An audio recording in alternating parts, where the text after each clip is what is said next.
Firdi, waktu dan kesempatan kami persilahkan.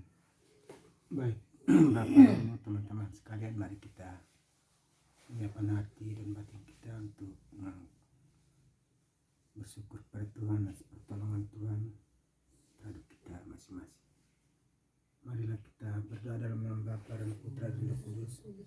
Amin. Allah Bapa dalam kerajaan di tatapan Ekaristi yang baru. Waktu itu tidak terlaksana karena pada hari itu menurut surat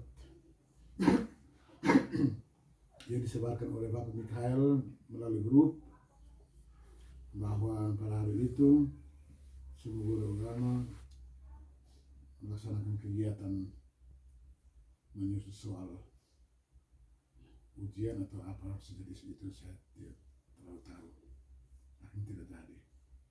Nah, kegiatan kita yang itu tidak terlaksana. Padahal menurut saya yang sangat penting. Dan saya selalu mengharapkan bahwa kehidupan katekis dan pelaksanaan tugas-tugasnya itu harus selalu setia. Memang kamu, Pak dan Ibu, punya keluarga, punya rutinitas di tempat masing-masing, tetapi kita kalau melihat kembali kitab suci dan lain-lain dokumen gereja tentang peran serta awam dalam pewartaan misi Kristus, bisa di Adventes atau Lumen Gentium, itu semua itu di Komisi Ketiga kedua, itu memang awam itu sangat berperan, dan awam yang bisa kita jangkau adalah guru agama dan katekis. Satu hal yang selalu ada dalam hati saya, dalam pikiran saya, itu kalau saya tidak melaksanakan tugas pewartaan atau tugas pelayanan saya, maka saya rasa itu berdosa besar. Insya Allah kalau saya seorang imam dan saya sudah menghidupi semangat sebagai seorang imam yang sudah agak lain. Oleh karena itu saya, Bapak Ibu bisa perhatikan, saya kecuali sakit berat yang tidak bisa, yang kali lalu di Napan di rumah Bapak Silus, saya tidak bisa hadir karena memang tidak bisa untuk pergi pulang. Tetap saya berusaha untuk hadir walaupun hujan lebat, jalan pakai motor, mau di mana saja. Dalam melaksanakan tugas Bapak Ibu sebagai guru agama dan katekis, pada saat-saat tertentu menjelang Natal Paskah, saya minta untuk setia yang itu dong itu. Ada pembinaan sambut baru, saya minta tolong setia di bagian itu dong itu. Karena siapa mau buat kalau bukan kita? Siapa mau buat? Tidak mungkin pastor itu harus buat semua. Sekarang kita masuk APP, juga saya minta supaya pendalaman iman di sekolah itu dibuat. Nah, pembinaan di sekolah itu dibuat. Dan kalau boleh itu dibuat 4 kali, jangan buat 1 kali untuk 4 omong sepotong-sepotong. Pertemuan pertama 10 menit, pertemuan kedua 10 menit, pertemuan ketiga 5 menit, pertemuan keempat 5 menit. bagaimana anak-anak bisa mengerti?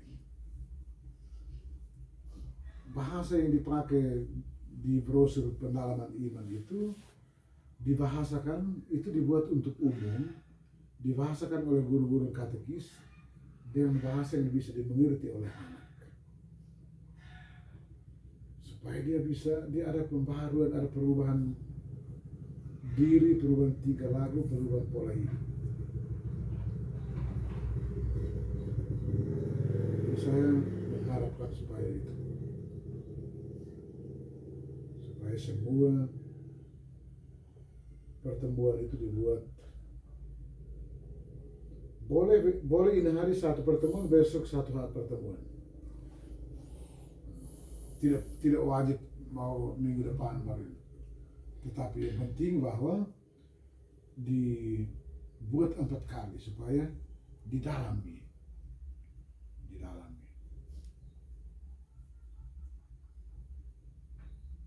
Dalam pertemuan-pertemuan itu ada, katakan bahwa ada aksi, itu juga dibuat. Atau semacam tugas, diberi tugas untuk dibawa ke rumah, ada niat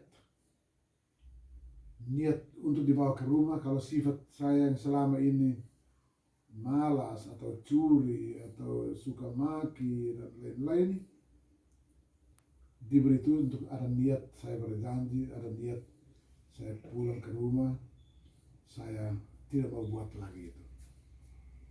Kadang-kadang harus ada cara seperti itu sehingga mereka, anak-anak juga bisa tahu tentang, bisa sadar tentang pertobatan. Bisa sadar tentang pertobatan.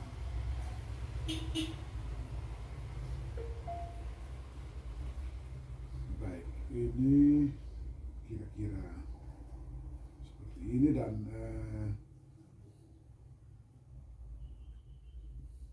usulan Ibu Lina waktu di Elbonak dan kemarin waktu rapat di gereja, saya sementara buat untuk tentang sosialisasi pada Ekaristi, jawaban-jawaban umat, dan sikap-sikap tubuh pada saat misa. Nanti saya buat habis, baru saya kasih ke guru agama di setiap tempat misa, 4 tempat ini, supaya pada saat itu ada orang yang bilang umat dipersilahkan duduk, umat dipersilahkan berdiri, umat dipersilahkan berlutut. Nah, seperti itu. Karena kalau kita tunggu sampai kita pertemuan baru sosialisasi, waktu kita menunggu waktu untuk pertemuan tidak jadi-jadi, waktu semakin berjalan. Sekarang sudah mulai di pertengahan akhir Februari, nanti masuk Maret, tidak sadar sibuk-sibuk Pasca sudah Mei, akhirnya tidak jadi. Nah, jawaban dalam bentuk nyanyian ini yang saya sangka mesti ada pertemuan, mungkin cukup 4 orang saja, 4 orang, wakil dari Napan, wakil dari Banain, wakil dari Saidoni, Pusat Propi, kami 4 saja yang kami latihan dia punya jawaban-jawaban dalam nyanyian, dan setiap orang ini yang bertugas memberikan sosialisasi pada saat sebelum misa. Seperti kali lalu sudah bagus kita anamnesis yang marilah menyatakan misteri iman kita, wafat Tuhan ini yang pertama, yang kedua setiap kali kami makan roti ini, jawaban yang kedua ini. Waktu itu kan pertama kita berlakukan selama beberapa bulan untuk jawaban pertama. Kita sudah hafal, sudah lancar, kita berlakukan setiap kali kami makan roti dan minum dari piala ini, sekarang semua sudah hafal.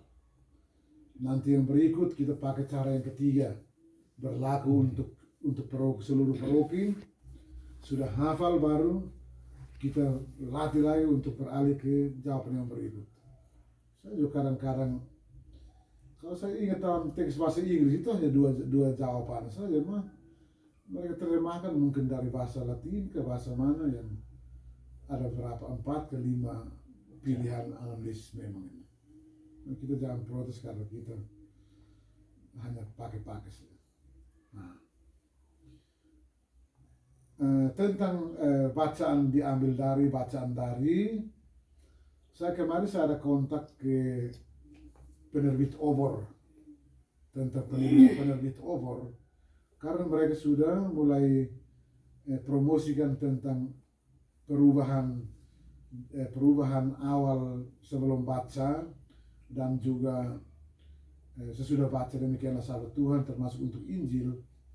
Tetapi mereka membuat penjelasan bacaan dari untuk bacaan pertama, bacaan kedua, bacaan dari, tidak pakai kata bacaan diambil dari. Dia yang karyawan toko Obor ini dia foto ini apa Tata pada Ekaristi yang halaman berapa yang hanya demikianlah sahabat Tuhan, tidak ada bacaan diambil dari. Saya foto buku Tata pada Ekaristi, buku Imam punya halaman 300-301 yang mereka tidak perhatikan. Di buku Tata pada Ekaristi hitam yang Imam punya itu halaman 300-301 ditulis jelas-jelas bacaan diambil dari. Saya foto itu ke pegawai penerbit Obor, dia bilang terima kasih Romo, saya sudah teruskan ke percetakan. Kamu jangan main-main, kamu kalau mau cetak baru itu, saya omong untuk dia, cetak baru itu lihat tata pada Ekaristi supaya jangan menimbulkan membawa menjadi batu sandungan untuk kami imam, karena kalau kamu sudah cetak di situ lalu kami ajar umat pakai buku apa, mereka lihat di buku. Dari itu, dari kita tetap pakai buku Tata pada Ekaristi, bacaan diambil dari, jangan pakai bacaan dari. Nah, di buku Tata pada Ekaristi umat punya tidak ada, di buku Tata pada Ekaristi imam punya di bagian awalnya tidak ada, tetapi di bagian nyanyiannya itu halaman 300-301. Ini saya hafal mati karena menjadi dasar untuk saya omong kepada orang. Maka karena supaya ada dasar itu saya bilang lihat dia buku Tata pada Ekaristi imam halaman 300-301. Nah, maka kalau mereka yang mau pembagian tugas lektor macam di Banain atau di Sainoni atau di pusat atau di Napan, guru agama harus selalu ingatkan, atau kalau ini nanti bila dia sudah tahu kita ambil buku Tata pada Ekaristi imam punya, coba kita buka ini halaman 300-301 itu, ini Pastor Prok bilang ini apa yang benarnya yang pakai yang ini 300-301. Baik, mungkin dari saya cukup sekian. Nanti sebentar kalau ada sesuatu yang lain-lain baru kita bersama. Terima kasih. Latihan itu mulai sudah dapat tanggungan, bilang besok minggu depan kita hari Minggu kita mau tanggung, mulai ini malam ini hari kita baca 1 kali, besok kita baca 1 kali supaya kita mendalami bacaan, karena kita bukan sekedar membaca berita tetapi kita mewartakan sabda Tuhan untuk orang lain yang mendengar. Kita bukan, kalau membaca berita setiap orang bisa baca berita, tetapi dalam liturgi engkau menjadi pewarta. Lektor ini kan pewarta, lektor ini kan pembawa warta. Lalu tanpa latihan, tanpa persiapan, dan seperti tadi saya katakan juga bahwa karena lektor dan akol itu orang-orang khusus, maka semua frater top yang datang untuk praktek di itu, mereka itu sudah dilatih menjadi lektor dan akol.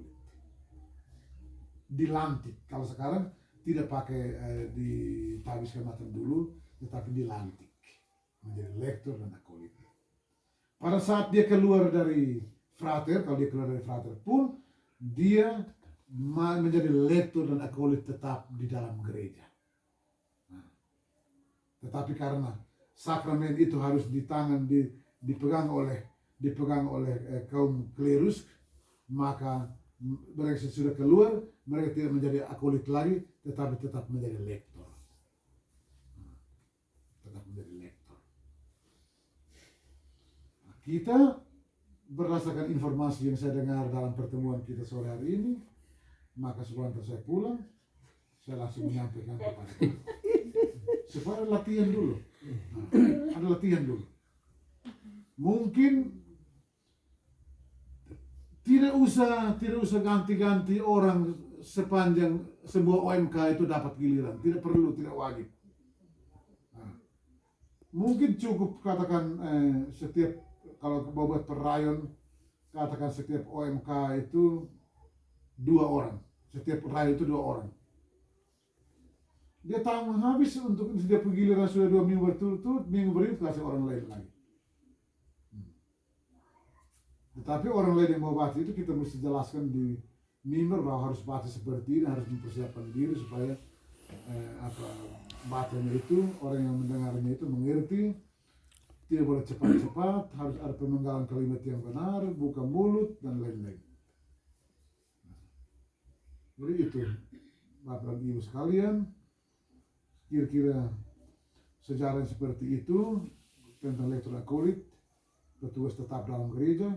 Dan satu hal yang saya lupa saya sampaikan, tugas lektor mulai dari perarakan masuk imam dan para ajudan, dia sudah turut berarak dengan imam, mulai dari tempat berarak dari mana menuju ke panti imam, dan tempatnya itu di panti imam dekat mimbar sabda.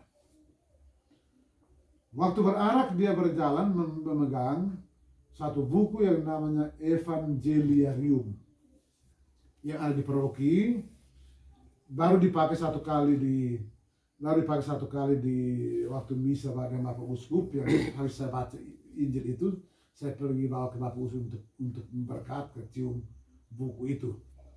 Saya di home ini pernah pakai, tetapi bukunya agak berat, itu mesti dipegang, dan tugas dari lektor itulah membawa Evangeliarium dari tempatnya itu di depan altar menuju ke mimbar sabda. Nah, itu dia punya tugas. Buku Evangeliarium. Ada satu buku yang saat ini disimpan di gereja itu, di dekat lampu kuning yang ada di samping kiri dari altar itu. Nah, itu tugasnya seperti itu. Satu hal lagi yang saya mau jelaskan tentang liturgi, saya tidak akan habis-habis. Kenapa kita harus selalu pakai Mazmur? Ingat ini baik-baik. Saya misa di lingkungan orang mati, subur apa saja, saya selalu bawa memang Mazmur. Mengapa? Karena bacaan Mazmur itu sebagai bagian dari liturgi sabda. Menyanyi Mazmur atau bacaan. Pertanyaan pasti Bapak Ibu tanya, itu Mazmur diambil dari mana? Bacaan saya ambil dari bacaan. Saya lihat kalau saya pilih salah satu bacaan untuk ini, saya cari di buku kumpulan Mazmur ini, kira-kira bacaan ini dia pilih Mazmurnya yang mana? Saya cari yang itu. Bukan saya pilih Mazmur 8, Mazmur berapa? Saya tidak pilih sembarang.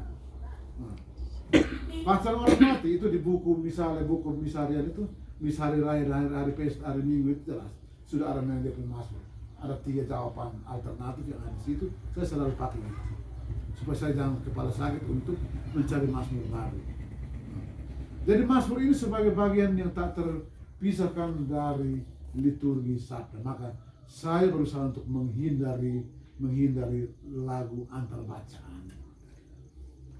Jangan sampai kita baca habis, tidak lama orang belum baca Mazmur, dia sudah cepat-cepat menyanyi sabda Tuhan, sabda apakah saya lupa.